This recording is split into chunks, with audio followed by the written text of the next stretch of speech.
gone to the Senate. Again, the National Infrastructure Fund, that's an act of Parliament. The National Sovereign Fund Act, that's from the National Assembly. The government-owned enterprises, that's also that. And just to tell you that Parliament is sensitive to the people, because we represent the people, and that's what the spirit of our Constitution says. When we had the crisis in the Strait of Hormuz, and the prices of fuel was going to go very high, immediately, in exactly one day, we sat until midnight and amended the Value-Added Tax Act to be able to bring the price of fuel to at least an acceptable level. So yes, Parliament is doing its part to be able to implement the Constitution. On the matters of oversight, every single day, when we are not sitting in plenary, we are calling to account the executive. I know that the Auditor General was here, and yes, you many times hear the voice of the Auditor General when she has audited a certain institution. Most of the time, it's announced publicly, even before it comes to Parliament. Remember, it does not end with the Auditor General. That report, the Auditor General must bring to the National Assembly, then the relevant committees review them, and then are able to give sanctions where required or give recommendations where required. In the past, Parliament was behind in about 6 or 7 years. But today I can confirm to you, as chairperson of the Liaison Committee, the chairpersons have confirmed that Public Accounts Committee is now at 2024-2025 financial year. PIC, the same thing. So we have managed to review the reports. And the challenge had been before that there was only one committee dealing with it. After that, the PIC committee was split into thematic areas so that they can be able to work faster.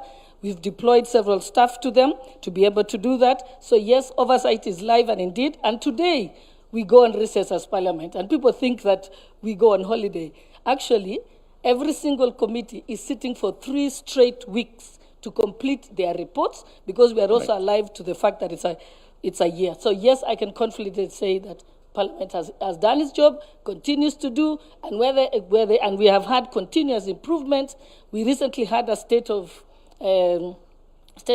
Parliament report, and we're able to see that we've done this much and we need to make certain changes. Like now we know the outstanding orders have to be changed so that we can have the Public Accounts Committee can be in four of them in thematic areas so that we can work faster for better oversight and accountability. Thank you. Thank you very much, Madam Deputy Speaker.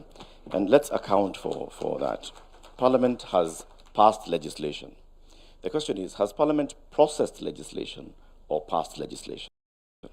When it comes to executive oversight, is Parliament oversighting the executive, or is Parliament, for lack of a better word, tapping the executive on the back? Not or at on all. The wrist? I think, when you say that we are passing government bills, you must remember we have someone called the majority leader in Parliament. The single job of the majority leader is to table government bills, because if the government has to work, the laws have to be passed. So that is his job. Then there is private members' bills, and then the minority also are able to bring various bills, like the bill on the Basic Education Amendment Act yesterday was by Honorable Oluoch, who is from the minority side, and he has been prosecuting it for almost 2 years. So yes, Parliament is not a rubber stamp, as you try and say. That's a rumor by the media. All right. The Honorable Speaker, Moses Wetangula, recently spoke of some MPs receiving letters for appointment of teachers.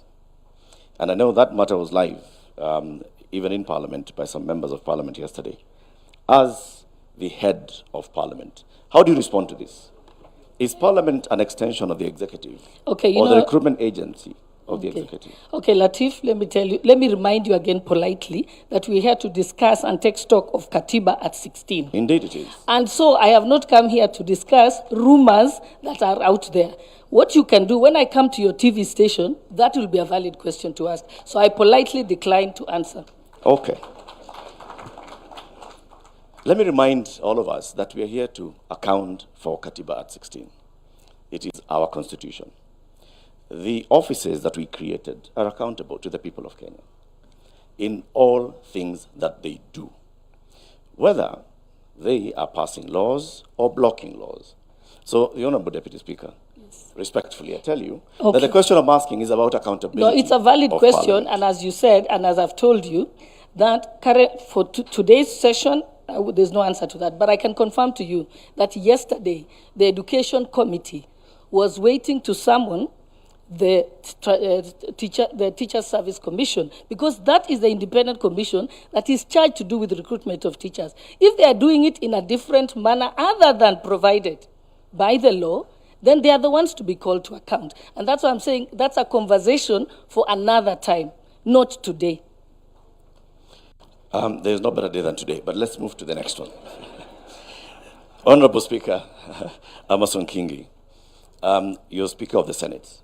You served as a county governor for 2 terms, and you know the role of the Senate that we, the people, established is to defend and promote democracy, devolution. And I want to ask today, is the Senate protecting counties? And can you give us examples where the Senate has actually protected counties, and from what? Thank you for that question. Indeed, the constitutional mandate of the Senate is basically that, to protect the interests of the county governments. And it does that in different fronts. First is when we are doing the division of revenue between the national government and the county governments. That is where the Senate then pronounces itself as a defender of the county governments. You will note that since inception of devolution, because of the the spirited fight by the Senate, the shareable revenue going to the counties has gradually been increasing. So yes, we have been fighting so hard to make sure that the county governments do not get a raw deal when it comes to sharing the revenue between the national government and the county governments. There are other instances, of course, where the Senate comes in to protect the county governments. You've heard of this issue that is, I believe, still very much alive. That touches on the roads, for example. There has been a push from the national government on how to reclassify roads beyond what is presently provided for under the Constitution. And I think the Senate has taken a very firm stand on how we should handle that matter, again, protecting the interests of the county governments. So yes, the Senate has been there fought on behalf of the county governments. Have there been instances, Honorable Speaker, when the Senate has felt the national government overreaching its mandate to claw into functions of devolution? Well, if you look at Schedule 4, for example, which demarcates the functions that are preserved of the national government and the functions that are preserved of the county governments, for the period that we have experienced devolution, there has been, of course, a delay in unbundling these functions. And, but by and large, as we speak today, at Katiba at 16, a lot has been done. And unbundling has been done. What I think is remaining is costing of those particular functions. But again, under our law, a county government can enter into an agreement with the national government. Maybe a function is a preserve of that particular county government, but they can enter into an agreement with the national government to allow the national government to actually undertake that particular function. In such a case, we cannot say the national government is overbearing. All right, I want to just progress that conversation to, of course, the Chair of the Council of Governors, Honorable FCP Abdullahi. As governor who's also in your second term, are there instances where, as governors, you felt that the national government, and I'm not talking about the administration, I'm talking about the national government, has overshot its mandate to claw into devolution?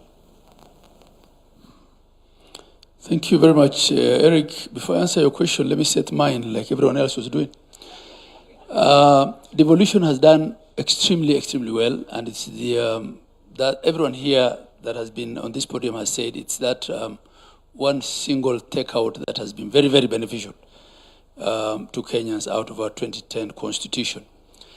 And without giving numbers necessarily, if you just look at the expansion in healthcare, in agriculture, in early childhood education, the distances that have reduced for fetching water, and all the number of hospital beds, and I have the data here in a very refined manner, devolution has done extremely well. Now, on the issue of national government and the whole matter of clawback, you'll have to understand that in a robust democracy such as ours, and where we came from, we were not 47 countries coming together. We were one country, and we were not coming out of war, right? We had a very strong centralized government. And the clamor for the new constitution was partly to spread that power at the center and devolve resources and decision-making over those resources. So there'll always be areas of conflict between national and county government. And this is why we have a very elaborate architecture of intergovernmental relations.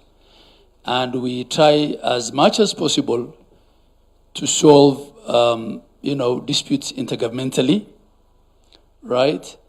And at times then, when we don't quite agree, that's why we have courts. And this is the same everywhere. I was just checking the number of cases that US states filed against the Trump government in the last 2 years. There are over 100. So this is normal. And two, clawback globally of decentralization, because devolution is a form of decentralization, doesn't really have to happen through change of law. It mostly happens through, administrative procedures, Yep. right? Bureaucrats, sometimes even middle-level bureaucrats at national government might send out circulars and do certain things which then impede or gridlock implementation by decentralized units. And this is why we have IBEC, the Intergovernmental Budget and Economic Council, headed by chaired by the Deputy President, where we meet and discuss these things.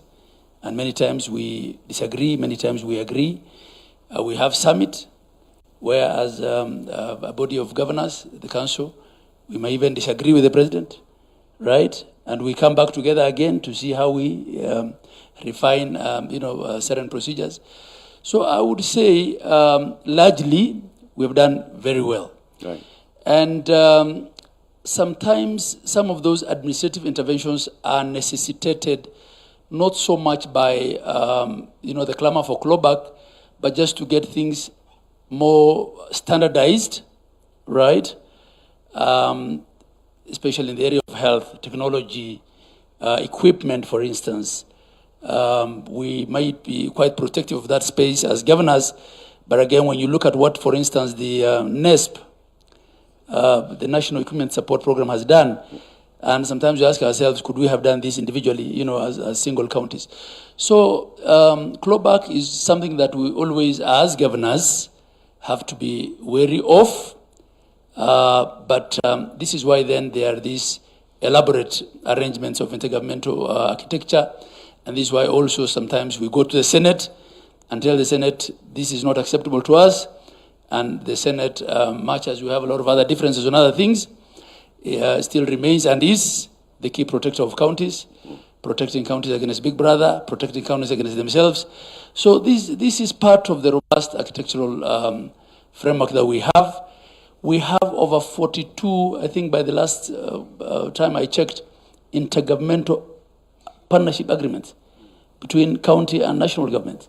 And we take this through a lot of, legal procedure. We get, lawyers to look at them to see, how it could end, whether it is a clawback through the back door. And by the time we agree to sign those intergovernmental partnership agreements at a full council, then we are fairly confident that it's an arrangement that works for us. Of course, clawback is not only by national government, or the fear of clawback is not only with respect to the national government. Increasingly, it's also with the National Assembly. And because the National Assembly is also becoming quasi-executive by virtue of the funds they handle, CDF, I don't want to get to the politics of that. There's Matters Equalization Fund. It's the day for accountability. Right, Matters Equalization Fund. So the strict, separation of powers between executive, legislature, and the judiciary, and especially between executive and legislature, and the realities of our political patronage. I think those are things that will be with us for quite some time. But generally, I think this current administration has respected our space. Thank you. We, the people, have created layers of accountability for the devolution unit, the devolved units. There's the county assembly, there's the Senate, and of course there's directly the people of Kenya. You have a council of governors. Do you use that council of governors as an accountability tool where you self-check and you self-call out for,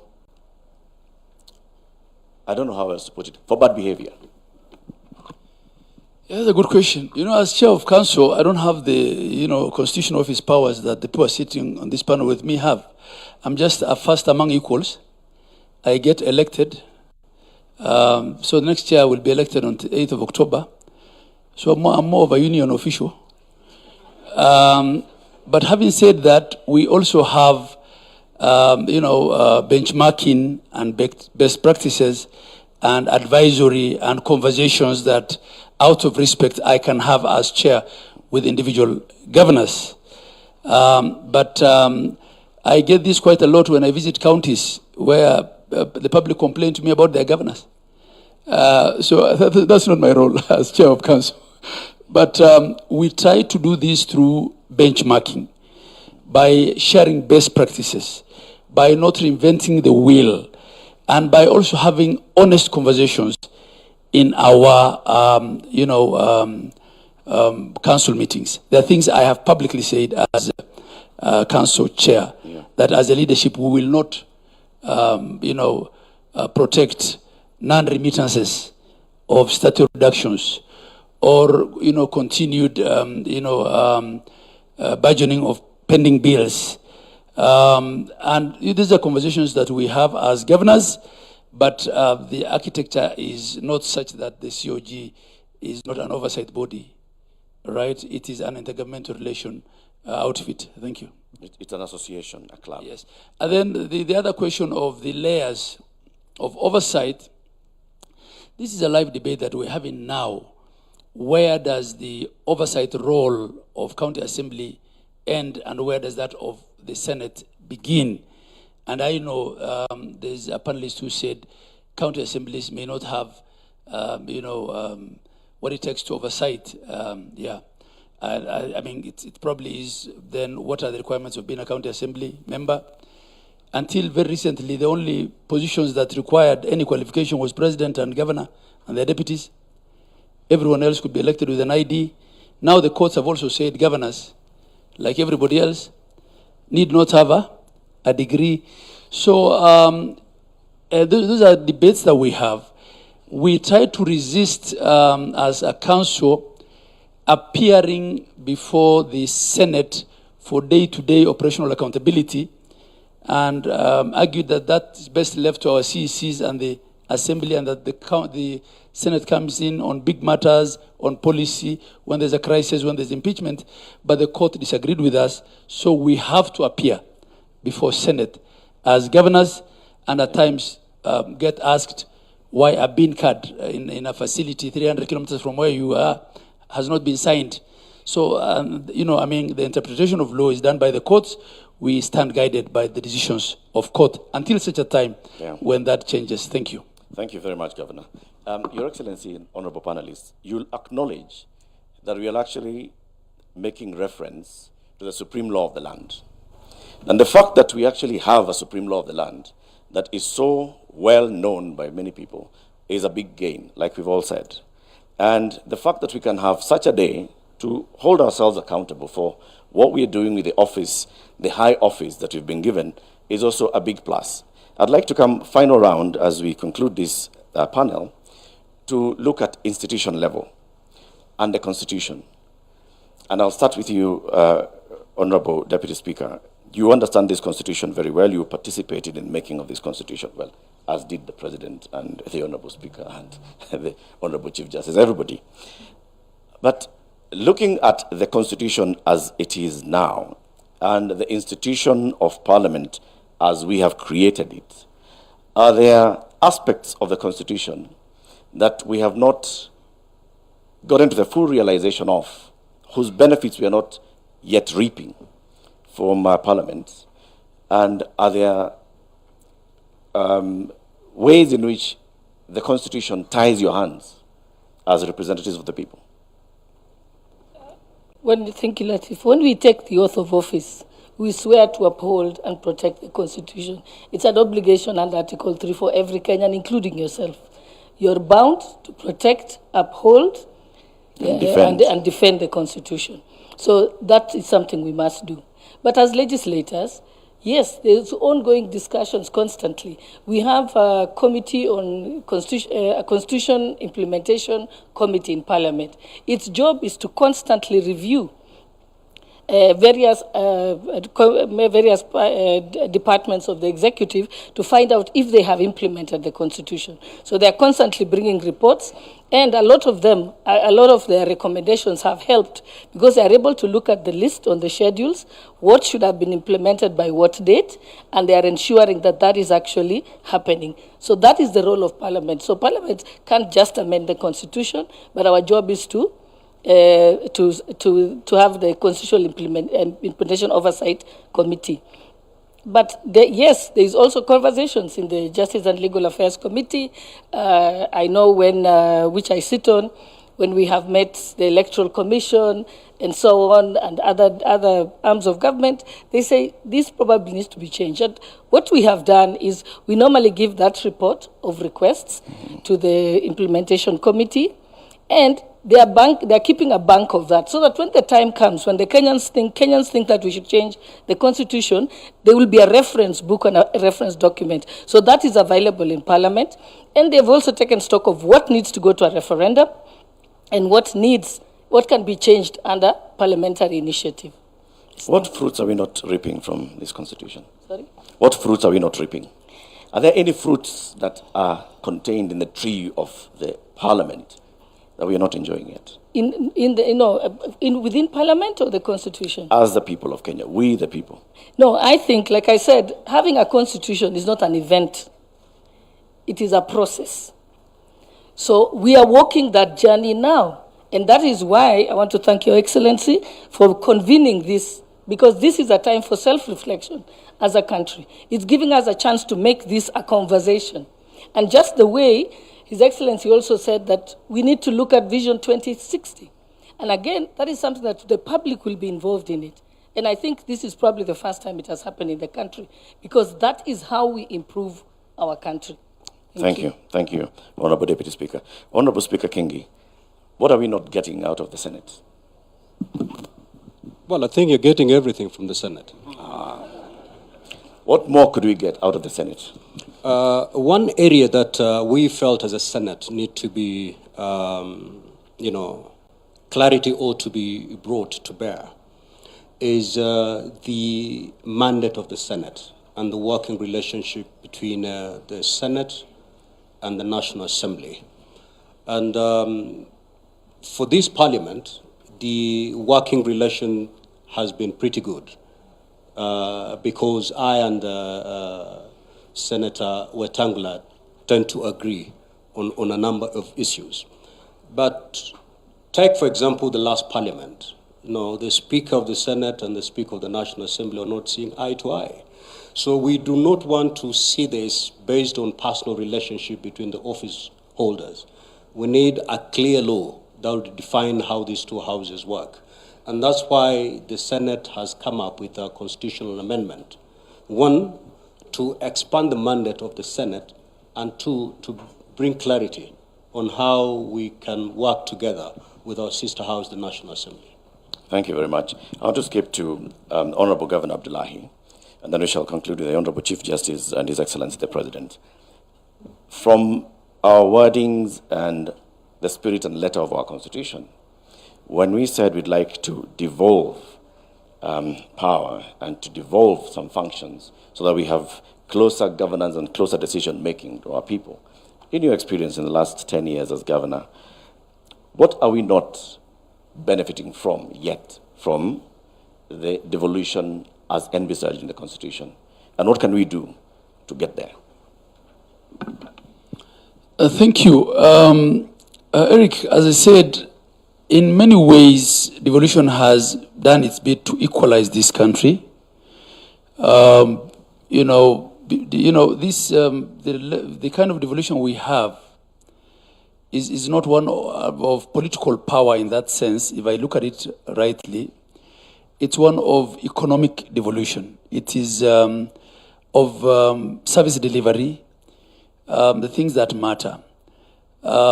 Given our diversity also, it might have been the right thing to do, because I know countries next door where there is ethnic federalism and states sometimes fight. One state picks up arms against the neighboring state. I think it's good that we didn't go that way, and that what we devolved is basic services and resources and decision-making over those resources. Of course, even for functions that are devolved, policy and standards are still with the national government. And the question of accountability, which is what we are discussing here, especially with respect to fiscal management, at times also may limit how much you decentralize decisions with respect to resources. Because if you take them then very low and you're responsible for answering the audit queries in the houses of Senate and Parliament or wherever, and the Assembly, it can look a bit counterproductive. And counties have been accused of not also devolving certain decision making much lower. I think the other thing that I'll probably speak to is the nexus between county service delivery, county government enforcement, and enforcement generally, because the level of enforcement that our people know generally is uniformed enforcement. County askaris can only carry rungus. So at times, we may increasingly are seeing that bylaws made by counties may not get as much support in enforcement as national laws would. I think this is probably an area that we need to look at, and that probably also speaks to why the county policing authorities are not enforced up to now, because of resistance from police operations teams. So those are areas. How can we strengthen counties to have better enforcement? How can we require them to devolve their services further? Those are conversations that we can have. But generally, I think a lot has improved. As I said, our intergovernmental relations is much better today than when we started 13 years back, right? But overall, of course, expectations also shift. The expectations that there were in 2013 are not the same expectations. And a lot of times, a county's performance may be judged by what the loudest MP from that county said on the floor of the House, as opposed to actual reports by oversight authorities. This is part of our politics, which we have to deal with. Lastly, maybe to protect counties, I have a lot of respect for my brother Abdul Qadir Mohammed there, and I don't think I have the qualification to argue with him on matters legal. I'm a simple accountant, but I have disagreed bitterly with him on the question of impeachment, and as to whether impeachment is a political decision or a legal decision in a presidential system. And also, I might be clouded by the political realities of our counties. We have had a governor who was impeached before she formed her cabinet. And she kept being impeached until she was finally impeached, right? And had to go home. So I think the courts have some role in protecting, such governors, where for sociocultural reasons, probably people thought they made a mistake in electing so-and-so, and will get rid of so-and-so regardless. Yeah. So I think, it's not fair that you cannot recall a member of parliament for the first 24 months, and then you can't recall them for the last 12 months. But you can impeach a governor before they have formed government. Those are some of the things we need to look at. Thank you. Thank you. Thank you very much, Honorable Governor. I want to come to you, Honorable Chief Justice. Again, as we take stock of 16 years of our Constitution, as the third Chief Justice under this Constitution, and having served in the judiciary even before rising to the highest office in the judiciary, what do you think we could gain more from greater cooperation and interdependence with the other two arms of government? And so we'll start by saying what we are not getting. Thank you. Thank you very much. Just like the Deputy Speaker, what I can say is that our mandate as the judiciary is always to breathe life and spirit to the Constitution as it is. And what I can say is that Kenyans have full confidence in our Constitution and in the institution of the judiciary, because they keep bringing disputes to us. And judiciary has courageously interpreted the Constitution. I heard some of the panelists saying that the judiciary overreaches. When there is an issue of overreach, because also the jurisdiction is given to the courts by the very, very Constitution. That is why we have the hierarchy of courts. If you are dissatisfied with the decision from the magistrates, you can appeal in the High Court, Court of Appeal, and if the law allows, you can come all the way to the Supreme Court. Now, when it comes to challenges, we have many. For instance, the Constitution created the Judiciary Fund. And I'm surprised that if you did not ask the other colleagues what they are doing about corruption. Judiciary gets only 1% of the national, actually less than 1% of the national shareable budget. And when you ask about corruption, you should have asked, where does the other 99% of the shareable budget go? Good question. Are there corruption also in the ministries, in the procurement, in other things? Because you only zeroed in on judiciary. You should have asked the other question, because here people said we have huge poverty levels in our country. That is a problem, because if we implemented this Constitution the way it is supposed to be implemented, then we cannot be talking about high levels of poverty. And even these people come to us in the judiciary, they need legal services, they need legal aid, and we see it. So because we live in this country, but we say this is our country.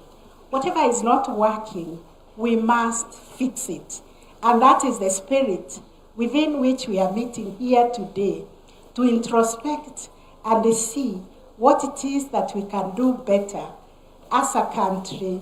How can we work together as the three arms of government supported by the constitutional commissions to fix all the things that are not working? For instance, we in the judiciary do not seek for cases.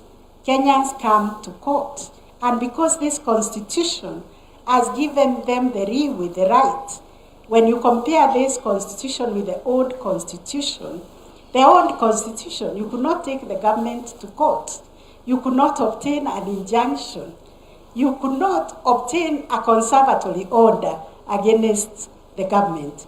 But this one allows any citizen even to come to court on their own right on behalf of another citizen. It allows everybody the right to bail. It doesn't matter what offense they have committed. So we are grappling also with understanding our mandates. We are grappling with understanding the checks and balances. But what I can say is that we need to sustain this institutional dialogue. Right. Because at the end of the day, we are all serving one Kenyan. And one Kenyan who is failed in the delivery of service anywhere, be it at the police, be it at the court, be it in the hospitals, they say the government has failed us. So we have to continue with this dialogue and see where we need to put resources. In the judiciary, you can see the Supreme Court. It looks actually very dilapidated. Your Excellency, you renovated the State House recently. Look at the Supreme Court. We need institutions that can even reflect the power, the authority, and the mandate that is given to the institution of the judiciary. Our budget is so meager, so that even as we say we want to reach the last mile, we have now 60 small claims courts. Everybody in the 150 court stations we have is asking for a small claims court, because this is how you reach the ordinary mwananchi. But the budget does not allow us to do that. We are required to have courts in every sub-county, and that I understand it to be a constituency. We only have 150. We still have a long way to go. And this is because of the budgetary constraints. But recently, we came up with a master plan and a roadmap of how we can reach to all these counties, sub-counties, with the High Court, with the Magistrates Court, and small claims courts, and with the alternative justice system. We have mapped the whole country. We understand where we need to go. And now, because we understand the budgetary constraints, and we are also Kenyans, we live here. Our country is like your mother. You know what your mother can give you, Yep. and what your mother cannot be able to give you. But there are certain priorities, especially when it comes to justice needs, that we need to address through more budgetary allocation. Thank you very much. That is the problem I have found with the implementation of the mandate of the judiciary to access justice to everybody. We are not able to reach everybody because of the budgetary constraints. Thank you. Thank you very much, Honorable Chief Justice. I want to conclude with you, Your Excellency, President. You occupy a very high office, head of state and government. Head of state means that you are a symbol of this republic.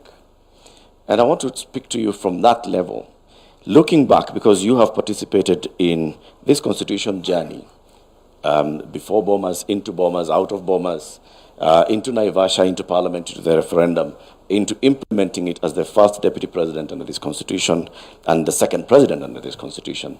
So far, what are the gains? Because we've talked about the gains that we have, and we can all acknowledge the gains that we have, and you reflected on them in your opening remarks. What are these things that we are yet to realize, we the people? And how can we get there? What do we need to do to get there, to realize the aspirations and the great dreams of our Constitution? Thank you very much, Eric. And because I don't intend to make any further remarks, including what was listed as closing remarks, I will just finalize on my statement now so that we can bring this occasion to a close. First, let me say the following as I come to answer what you have asked me.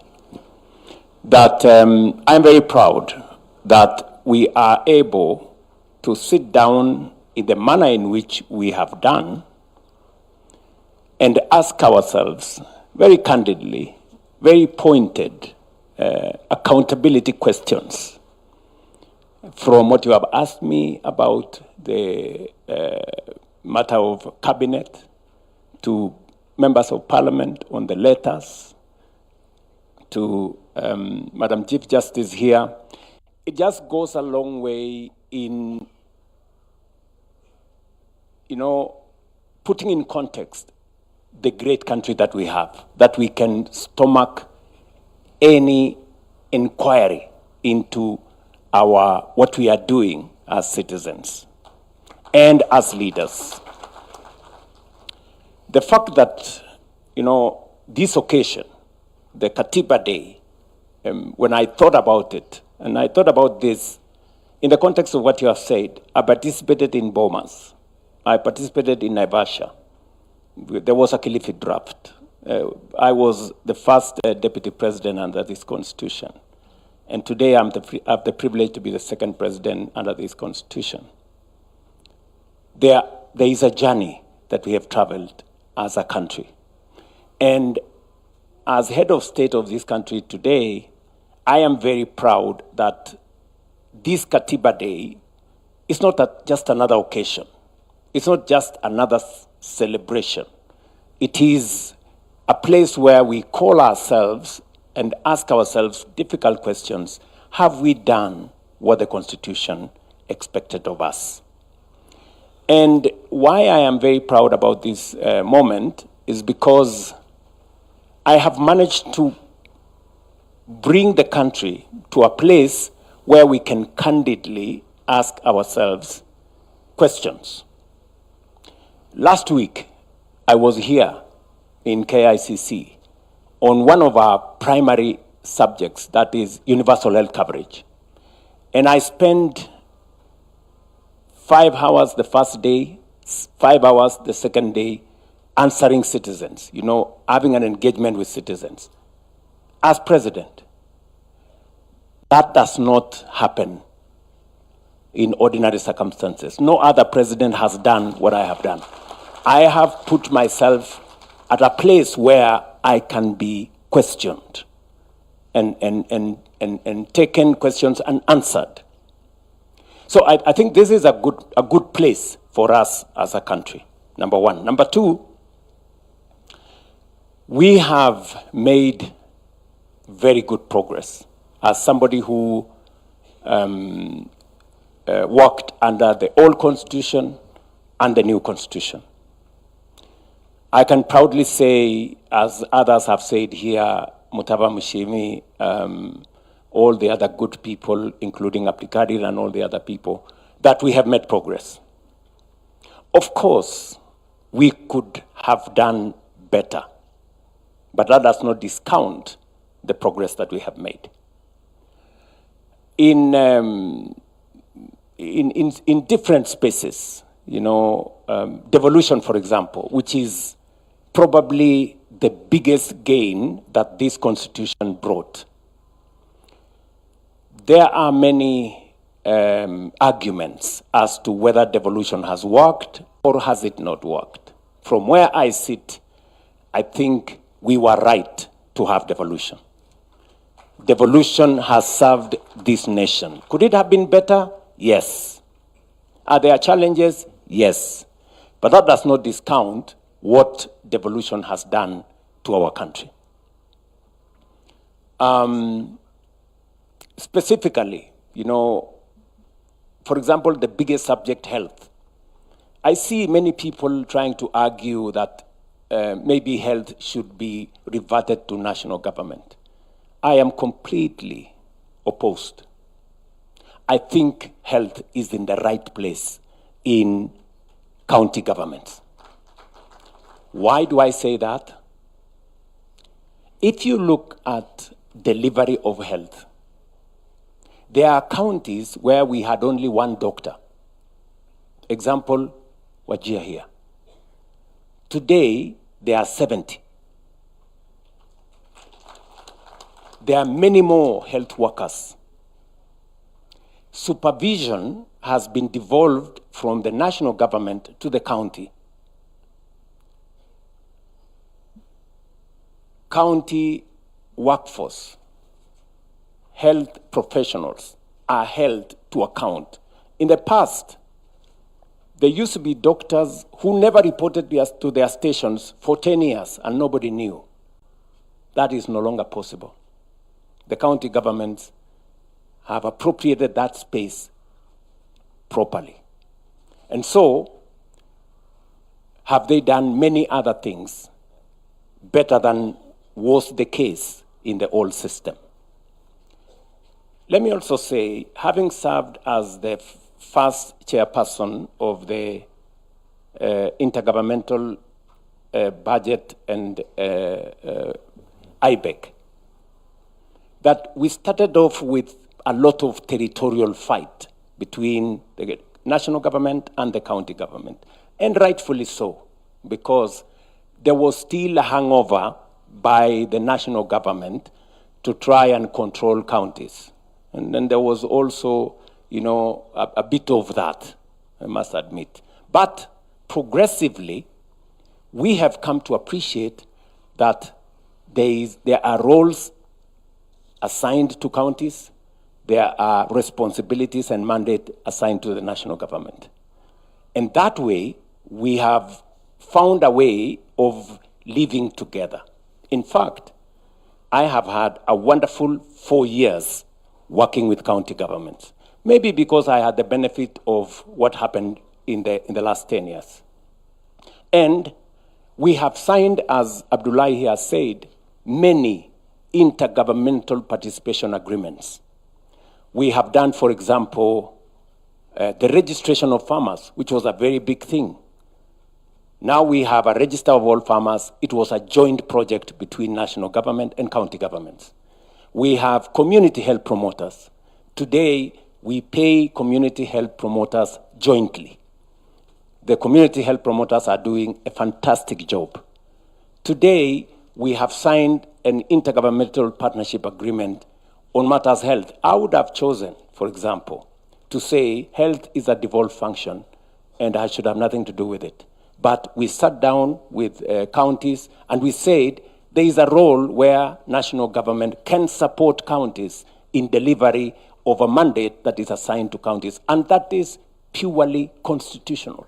The Constitution, provides for that kind of mechanism. And we use that mechanism to improve health outcomes. Today, we have more citizens registered on social health. Today, we have more citizens treated. Today, we have better delivery of equipment. We signed a partnership agreement with counties. Today, they get equipment that they don't have to pay for because of the agreement we have signed, and they are using those equipments to deliver health and get paid for by SHA. So I can say confidently that counties are better placed when there is a better relationship between the counties and the national government. That is not to say there are no challenges. Yes, there are challenges here and there, but continuously we keep resolving those challenges. Let me give you one challenge, for example. On matters to do with housing, there was a challenge on whether housing is completely devolved or there is a role for national government. And we managed to resolve it, by making sure that we established under the housing fund a place where the housing fund has representation from the national government and the county government, and it made it easier for us to make steps to go forward. Let me leave that there. And having said that, I can say with confidence that our decision as a people, as a nation, to have counties in place was the right decision. But I hear what Mutava Mushemi is saying. That is it too expensive? Can something be done about it? That is a conversation Kenyans can have, on how do we make them much more effective. That is, or the size of parliament for that matter. That is a conversation we can have as a nation. Let me come to what was said by my elder sister here, the Madam Chief Justice. I think if there is one very progressive area that we can confidently say as a nation that we did very well under this constitution, is our judiciary. I think the judiciary today has maybe more latitude than they need, if I may say that. I think we overgave ourselves the space around judiciary, because they can literally do anything, which is possibly a good thing, so that they can limit the power of government. They can also interpret legislation in this or the other way. But what I can say about the judiciary is that even as we celebrate the place of any citizen being able to go to court and challenge everything, there is always the argument that I want to make, and I have brought it up with the Chief Justice. For example, we go to the people and we tell the people housing is a mandate, a command under Article 43 for government to provide adequate, dignified housing.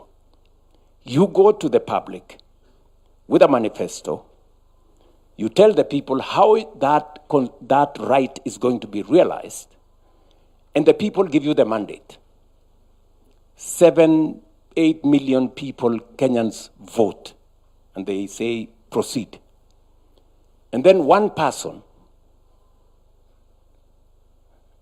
possibly the name that comes into mind is the one you know, goes to court and stops the whole process, Now, the question you ask yourself is, what is the place of this one person in the context of the 8 million who voted for this right? And secondly, this right is in the Constitution. So that's the question, again, that maybe the judiciary, on their own wisdom, may want to think about balancing the right of every citizen to challenge whatever is being done as against the right of others who believe that that right should be achieved. And also the right of government to live up to the constitutional demand for them, for citizens, to have decent housing. So this is, again, a place where we possibly may want to have a conversation around. I don't think it amounts to changing the Constitution. I think it is by way of practice and all of us looking at what are the possibilities. Because,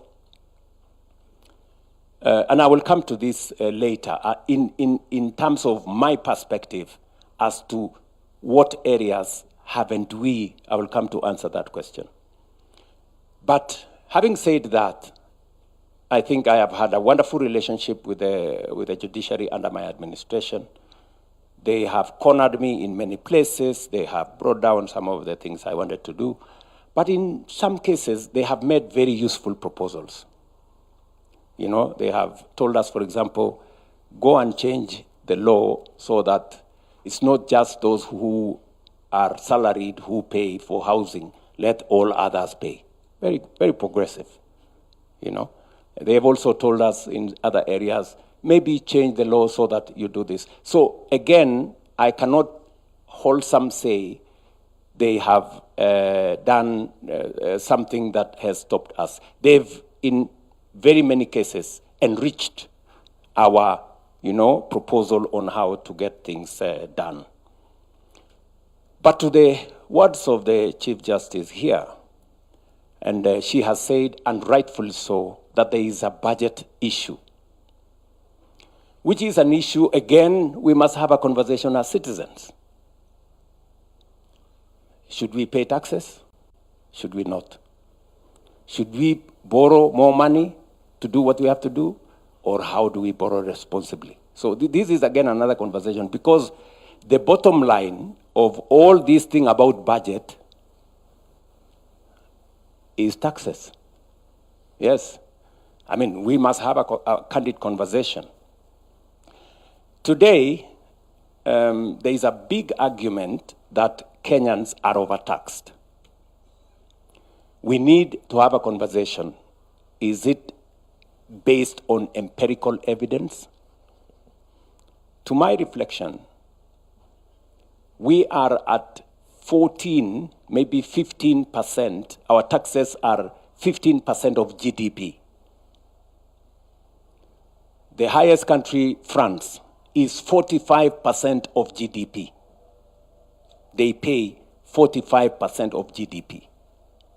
We pay 15%. South Africa pays 25% of GDP. So is the argument that we are overtaxing ourselves right, or is it not? And is it possible for us to provide for every service that we need without thinking of where we are going to raise the revenue for us to do that? This is, again, another conversation that speaks to what Mutaba Mushimi was saying as to affordability of government. But to my defense, I can say here that we have increased the budget for the judiciary from 18 billion when I came into office to 30 billion today. We have almost doubled the budget. That's the correct position. Under my administration, I think, together with the Judicial Service Commission, we have hired the highest number of judges any administration has hired.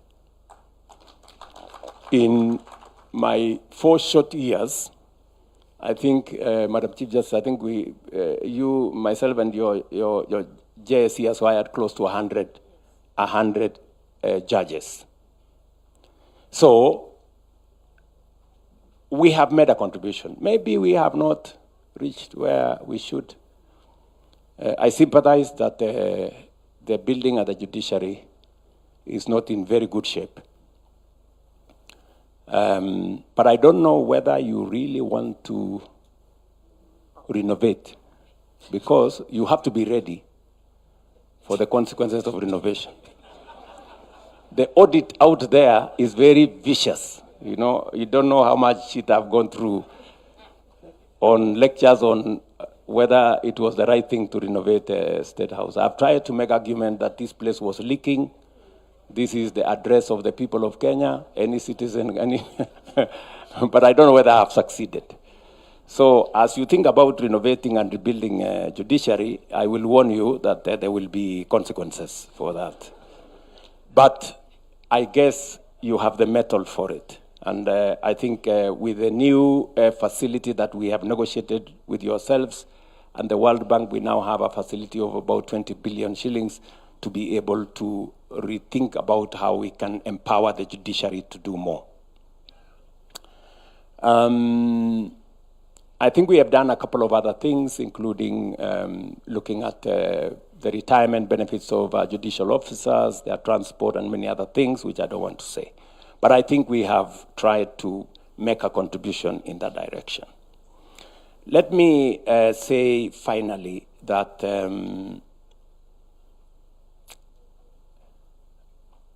from where I sit, maybe I should say from where I stand,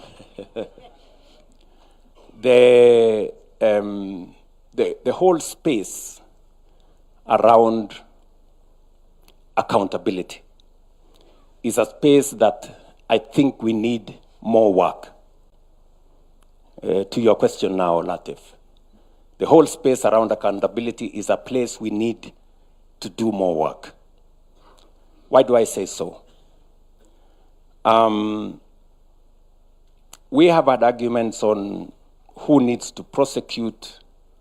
We have had issues raised by citizens on why the DPP enters, withdraws cases. We've had issues, what the chair of the Ethics and Anti-Corruption has said here, on prosecutorial powers to be given to the EACC, the delay in the processes. There are too many processes that ultimately that becomes a challenge. I think those are very valid. Even from where I sit, these are very valid proposals that we must internalize and do something about. But having said that, there is more that we can also do by way of prevention. And I remember making this statement before the last election. I said, in my administration, there will be no money to steal. And I meant it. And how have we stopped or prevented loss of public resources? Number one is what was said here by somebody, digitization. Just by digitizing government services and payment, we have significantly reduced transactions in cash that end up being areas of corruption. Today, I can confidently say we have eliminated paying for government services using cash. And this is to enhance accountability, traceability, and who pays what. We had 1,000 plus government pay bills, all in shady places. Today we have one. And the Treasury can see all government payments and where it is going. Number two, we have implemented what we call Treasury Single Account. Treasury Single Account enables government to see how much money we have in which places and how much idle money there is in government. We used to go to borrow using the instruments that we have, and most of the time we borrowed money which we had. And sometimes we went to the market to borrow our own money. And it was not very intelligent. I don't want to say it was foolish. So we have eliminated that, and John Buddy is here, and we have made huge savings just by making sure that we have all our money with our visibility. Number three, and by the way, this single treasury account was a conversation that was there for almost 15 years, but there was no courage to implement it because there were people benefiting from these dark places. Number three, we have implemented what we call electronic EGP, electronic government, electronic procurement. We've made the whole procurement of government services transparent. John Buddy was telling me, an item, say for example a pen, procured by government on 17th floor was different price procured by another ministry on 10th floor. That is no longer possible because we have standardized procurement. We know how much it costs, and every government entity pays the same for the same service or for the same commodities or other procurement products. Again, we are possibly saving up to 10% of all our procurement just by making e-procurement possible. I can tell you, we've gone through hell trying to implement this. The amount of requests we've been asked to excuse, our issues are very urgent, or these issues are very sensitive, or these issues. But I want to thank John Buddy. He has said no. And we are forcing everybody to go through the mill. We've also done one thing, which Abdikadir will tell you how difficult it is to do.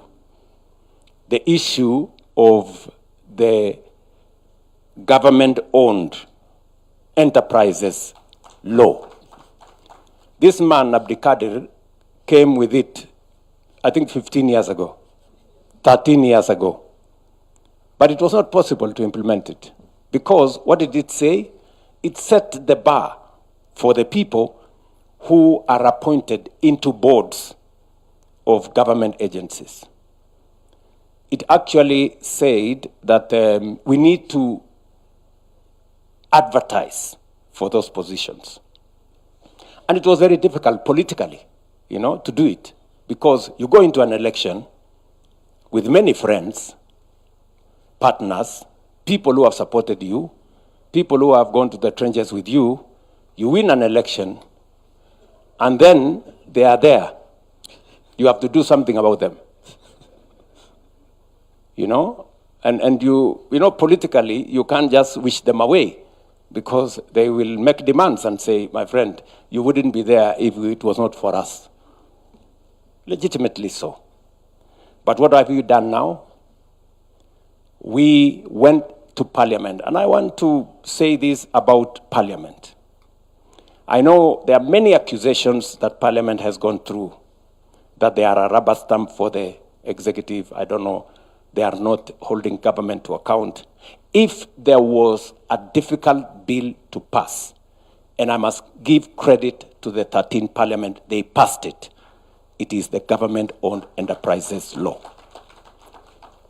Literally saying that those people passing the bill will not qualify to be appointed into parastatals when they are not sitting in Parliament.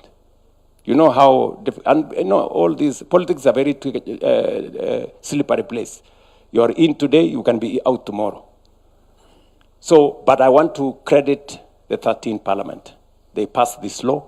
I signed it into law. And today, many of my friends who I had appointed to boards in KenGen, in Kenya Airports Authority, in Kenya, I don't know where, Kenya Pipeline, and many other places, they have had to exit. Because now the law says those who participated in the last election cannot be board members.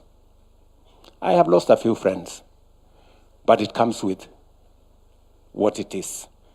And why are we doing this? We want to, as much as possible, professionalize the running of government agencies and to depoliticize those boards. And again, I must say that has worked in a very significant way. And then finally, we have, and I'm talking to accountability, we have also, number 5, we passed the conflict of interest bill into law. Again, very many members of parliament, members of Senate are very unhappy about this bill, because it literally says members of their families cannot participate in procurement or supply of goods and services to government. Again, it was to establish a distance between those who wield authority or power, whether they are sitting in parliament or they are sitting in the executive. I don't know whether we extended to the judiciary, I don't think we did, cannot participate because they have the propensity to influence those contracts this way or the other. Again, I can confidently tell the country we passed that law. And we are progressively, pushing corruption to the limits, even as we do the other things. You remember it was said here earlier, what about the ethics part? What about apart from prosecution and all this, are there other things being done to deal with corruption? This is part of it. And we've worked with the criminal justice system to work on this. And then allow me to say 2 final things, which, speaking to what the other panelists have said, I agree entirely with the assessment of Mutava Mushimi on the subject of us having and what we are doing about poor people in our country. There is a message that Mutava Mushimi is saying, that those of us in positions of responsibility, myself and these great people and all of you seated here, which we cannot lose focus on. What are we doing about equity?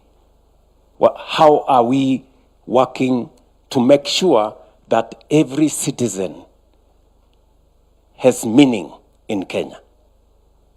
You know, it's okay, you know, for us to defend our salaries, for us to demonstrate, ask for more salaries, but what about the people who have no salary? What about the people who have no jobs? What about the poor people? This is something that we must pay attention to. There are some people, and I'm afraid to say this, that believe that there are citizens who are born to be poor. I think that is tragic. Because I hear arguments when I was pushing for the housing levy. And many people were telling me, how is it our business to make sure the people living in slums who have no decent dwelling places, how is it our business to assist them to get decent housing? You know, it's a very, you know, reasonable question, but looking at it from the other side is very callous. I mean, it shows how insensitive we are, that we have people who live in slums, that it doesn't concern you that there is a citizen who uses a flying toilet. You know, it doesn't concern, you're not bothered. I mean, you really have to have a heart of stone, not to think about fellow citizens who have to pay to use a toilet. I mean, it is something that must concern us. And that is, I think, what my good brother there was saying. Or a citizen who decides to stay at home, they are sick, but they prefer to stay at home and die because they have no means of getting medical treatment. I think that is something that should concern us. And as a result, it takes me to the place where we've not done very well. We've done very well with what Abdikadir said, political rights. We are a robustly democratic country. We vote whoever we want. We can picket, we can demonstrate, we can do whatever, literally, whatever we want. That we have done very well, and we must credit ourselves for it. But there is the other side of it. What have we done to make sure that every child will go to school? Everybody has medical attention. We have decent housing. We have eliminated hunger. And we have done all the other constitutional commands. That is the place that we haven't done very well. And that is where we must focus going into the future. And that is why I am inviting all of us to have a national conversation, you know, on the future of Kenya, a development charter for ourselves, so that we can enjoy our democratic rights, but also make sure that every citizen lives a dignified life. I think these are the two, you know, sides of what we must achieve. And I say this with a lot of humility, that it's upon us, you know, to do whatever it is that we can to make sure that we deliver on these two commitments. let me say this. Our right to choose, our democratic right to choose, must be exercised in choosing what is best for everybody, or what is best for us. We should be able to make the best choices for Kenya. And again, let me paraphrase what Abdikadir said. If you choose a thief and expect that they will not steal from you, you are not being intelligent. If you choose somebody who is incompetent and expect them to deliver on anything, then you are not being serious.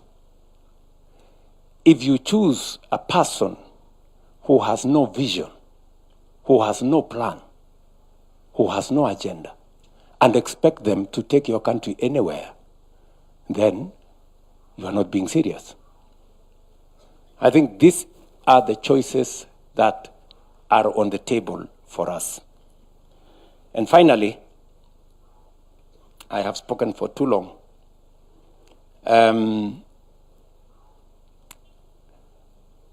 Why I like this meeting, and it is good that we are talking about our constitution in a forum like this, that intellectuals are present, is that Mutava Mushimi can say some of the things politicians cannot say. And Abdikadir can say some of the things politicians cannot say. And my good bishop can also say some of the things that are difficult for politicians to say. But they must be said.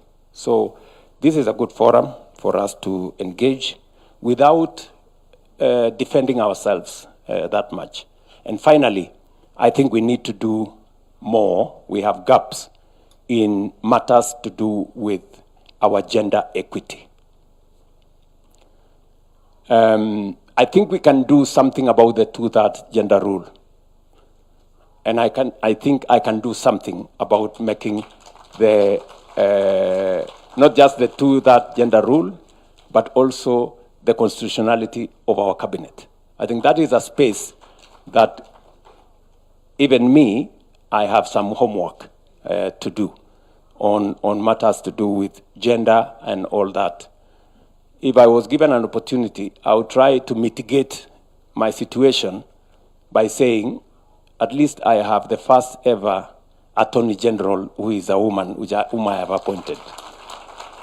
And I can also try and mitigate my case by saying, by appointment, maybe the cabinet does not meet the 2/3 gender rule, but by operation, it does. Because I not only have the AG, but also the Secretary to Cabinet sitting in my cabinet. But anyway, that's a conversation for another day. So I want to say to all of us, this is a very good conversation, Madam Chief Justice, I think. And Abdullahi, my good friend from the Council of Governors and the Houses of Parliament, I want to say to all of us, thank you very much. I think this is time we have spent very well. And thank you, Eric, for provoking us. Asante sana. Ladies and gentlemen, let's give a standing ovation to our panel, please. And a round of applause as I welcome Michael Gitonga to come and take over to the next space. I'd like us to do something. Every 27th of August going forward, always remember it's a day of victory for we, the people. And I'd like us to say this together. 16 years ago, we, the people, gave ourselves this constitution. And our head of state went ahead to say, our responsibility today is to fulfill its promise and build a democratic, prosperous, and transformed republic. So repeat after me. Our responsibility today is to fulfill its promise and build a democratic, prosperous, and transformed republic. Thank you very much, Your Excellency. Thank you very much. I'll request that we remain standing, and as His Excellency takes back his seat and the panelists, kindly let's take back our seats. And I'll request just one thing as we do that, because we'd like to clear the stage. We have one more thing we'd like to do, the conferment of Katiba Awards, which is going to be a very short part of it. I want us to just keep standing, and let's play a song to Shangilie Kenya as we empty the stage for the next session. Please, let's give us a song. We've been sitting for 6 good hours. Taifa letu tukufu, Kenya tunayoipenda, Kenya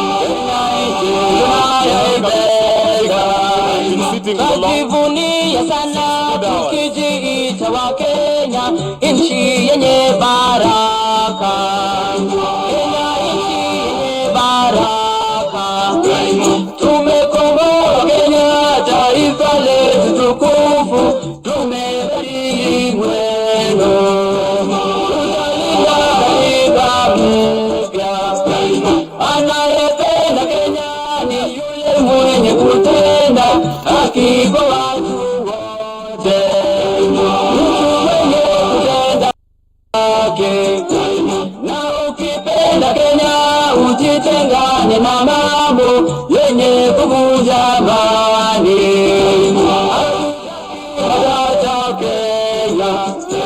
Wenye nchi Kenya kipenzi chetu.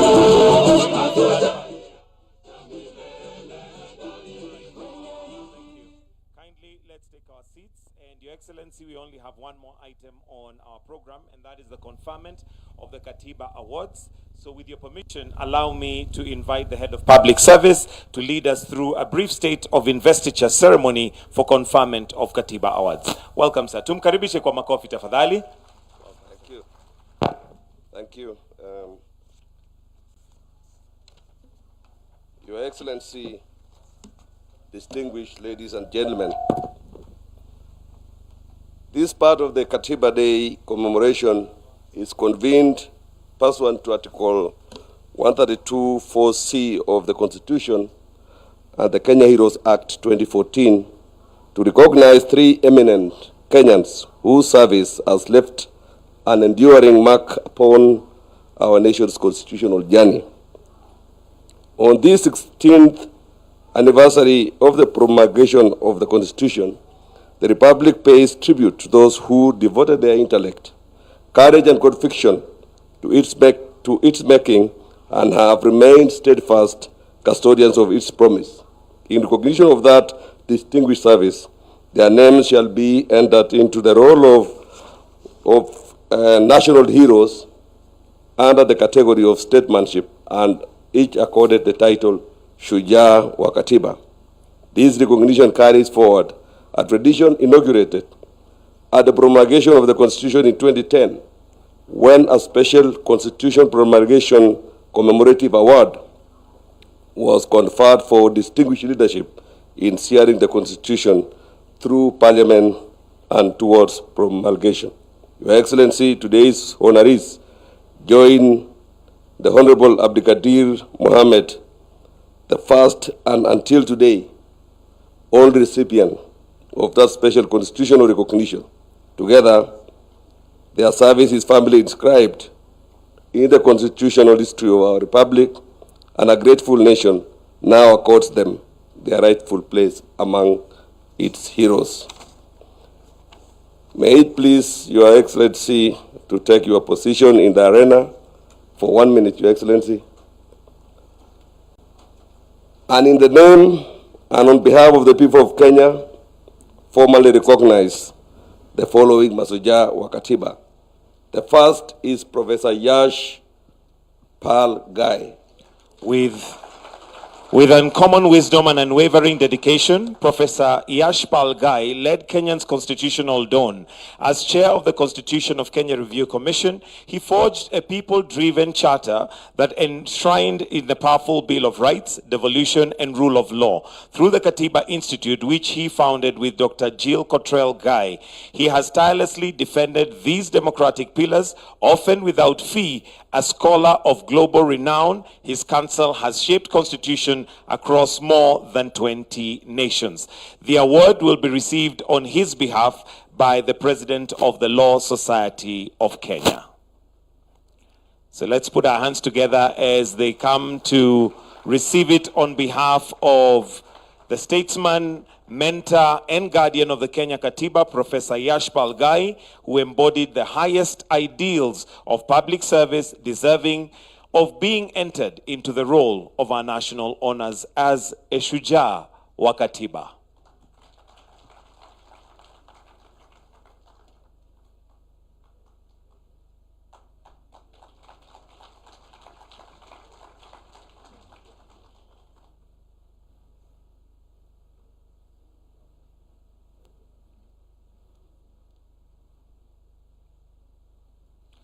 Thank you. Thank you. The second person to receive this award is the Honorable Dr. Willie Mutunga, Senior Counsel. With fearless principle and lifelong commitment to justice, Dr. Willie Mutunga stood at the vanguard of Kenya's democratic transformation.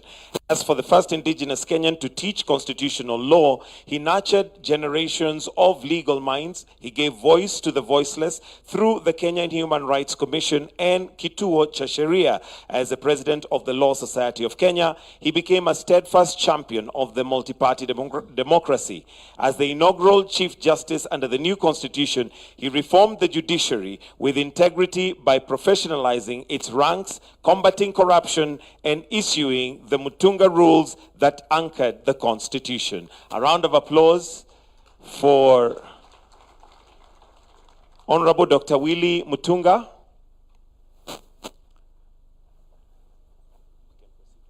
Perhaps we'll proceed to the next one, maybe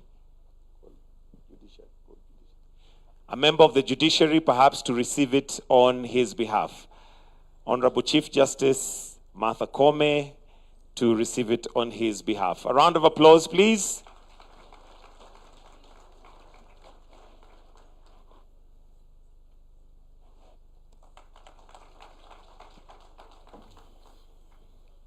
The third and the final Shujaa wa Katiba is Professor Wanjiku Kabira. With intellectual rigor and unshakable commitment to women's empowerment, Professor Wanjiku Kibira helped give Kenya its transformative constitution. As vice chair of the Constitution of Kenya Review Commission, she led nationwide civic education that brought the Katiba to the people. She championed women's economic rights, enshrining it in Article 43 of the Promise Opportunity of Dignity.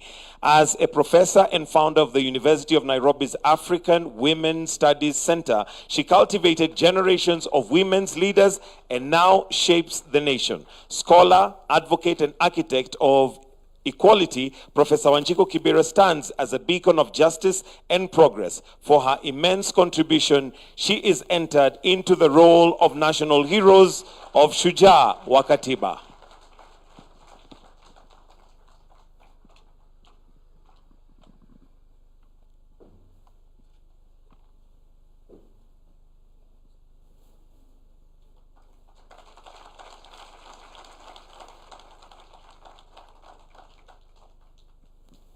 Your Excellency, sir, you may now resume your seat.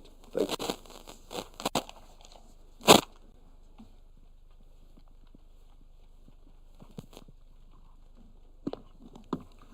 We are now getting closer to the end of our session this afternoon, well, which started literally 6 hours ago. So 6 hours of sitting through this, you need to give yourselves a hand. Also as Mashujaa wa Katiba for that protection of the Katiba. Your Excellency, sir, it is now time for us to retreat of the instruments of state. So I'll request that we be upstanding as we retreat the instruments of state. I invite the band to give us the song as we now withdraw the instruments of power that are here before us.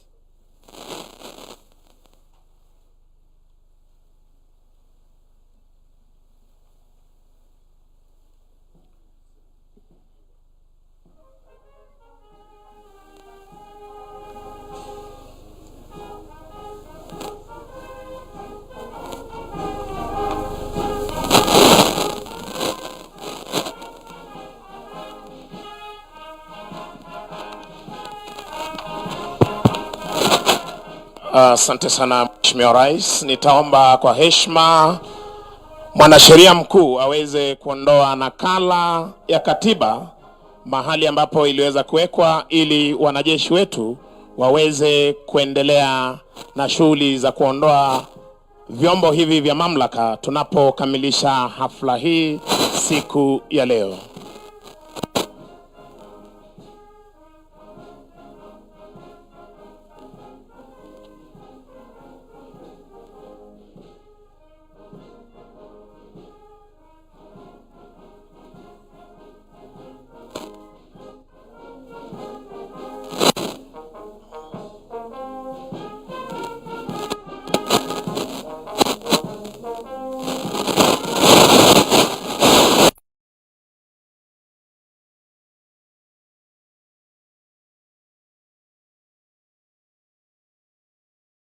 Weza kujiuliza ni kwa nini katiba ya Kenya inaondolewa na mwanasheria mkuu. Kenya ni nchi ambayo inatawala ama utawala wake ni wa kiraia. Ndiposa vyombo vyote vya mamlaka ambavyo vimesalia vinaletwa na kuondolewa na majeshi ya Kenya. Chini yake Regimental Sergeant Major Warrant Officer 1 Kiprono, wanajeshi hawa wakiweza kuchukua nafasi zao kuondoa vyombo hivi vya mamlaka.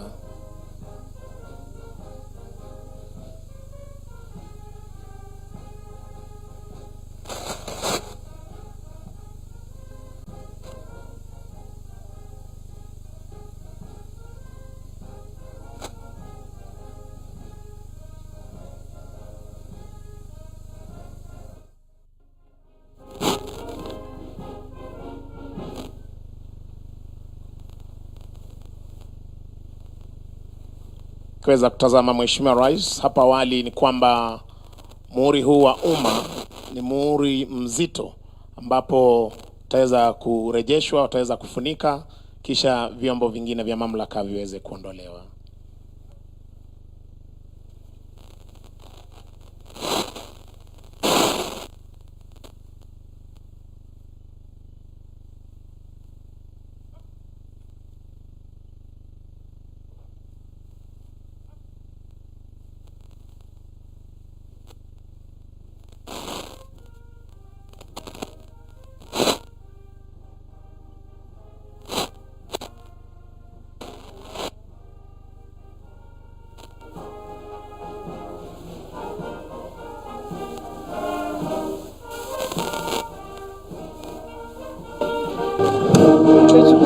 Asante bendi yetu, asante bendi. Mheshimiwa Rais, nitaomba kwa heshima tubaki tukiwa tumesimama kwa wimbo wa taifa, wimbo wa Jumuiya ya Afrika Mashariki, kisha baada ya hapo atatupa itifaki ya kufumukana sehemu hii.